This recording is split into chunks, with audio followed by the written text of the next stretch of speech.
নমস্কার, traditional village food with Alka চ্যানেলে আপনাদের সবাইকে স্বাগত। জন্মাষ্টমী উপলক্ষে আজকে আমি শ্রীখণ্ড তৈরি করলাম। এটা আজকে আমি আপনাদেরকে দেখাবো। আপনারা ভিডিওটা প্রথম থেকে শেষ অবধি দেখতে থাকুন। শ্রীখণ্ড করার জন্য এখানে আমি এই টক দইটা নিয়েছি। এটা আমার ঘরে পাতানো টক দই। এখন আমি এটাকে ছেঁকে নেব। এটা বাটি নিলাম, বাটিতে আমি একটা কাপড় দিলাম, দিয়ে এবার এই টক দইটা দিলাম।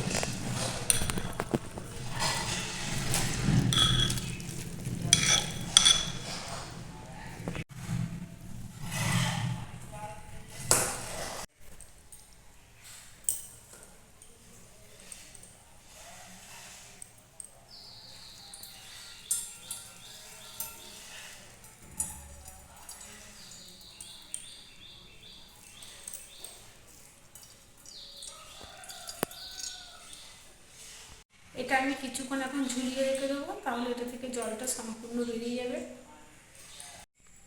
দইটা আমি খুব ভালো করে জল ঝরিয়ে নিয়েছি।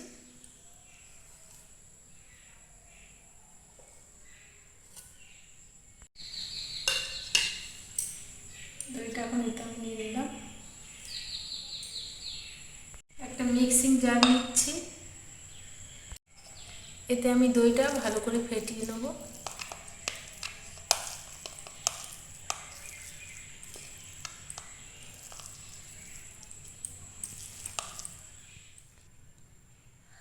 আর এখানে আমি এই চিনিটা নিয়েছি, চিনিটা আমি প্রথমে একবার গুঁড়িয়ে নিয়েছি, আর এখন আমি দইয়ের সঙ্গে দিয়ে আর একবার ভালো করে গুঁড়িয়ে নেব।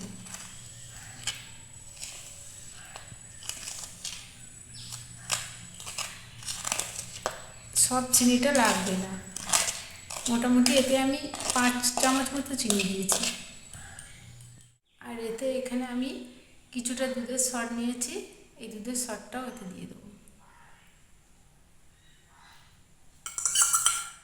দিয়ে দিচ্ছি আমি এলাচের গুঁড়ো।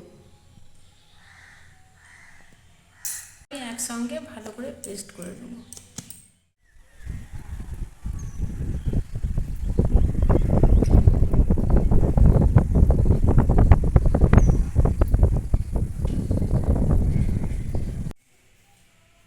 মিক্সিতে আমি পেস্ট করে নিয়েছি।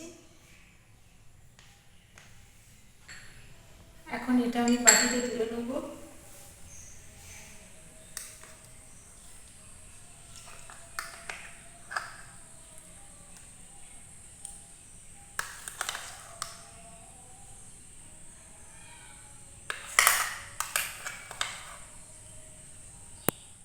এখানে আমি কিছু কাজু বাদাম দিয়েছি, আপনারা এতে পেস্তা আমন্ড মেশাতে পারেন, আমি শুধু কাজু বাদাম দিচ্ছি।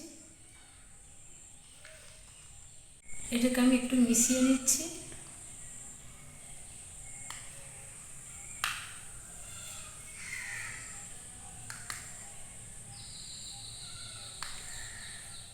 এতে আমি একটু কেশর রং দিচ্ছি। হলুদ রং গোপালের বড়ই পছন্দের, তাই আমি একটু কেশর রং দিয়ে দিলাম।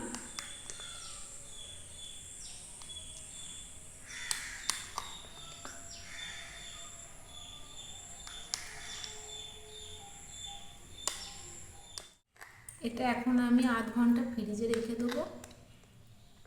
এই শ্রীখণ্ড গোপালের বড়ই পছন্দের, আপনারাও বাড়িতে এভাবে একবার তৈরি করবেন। আজ আমি জন্মাষ্টমীর দিন শ্রীখণ্ড বাড়িতে তৈরি করে আপনাদেরকে দেখালাম। ভালো লাগলে লাইক করবেন আর শেয়ার করবেন, আর নতুন বন্ধু হয়ে থাকলে অবশ্যই সাবস্ক্রাইব করবেন।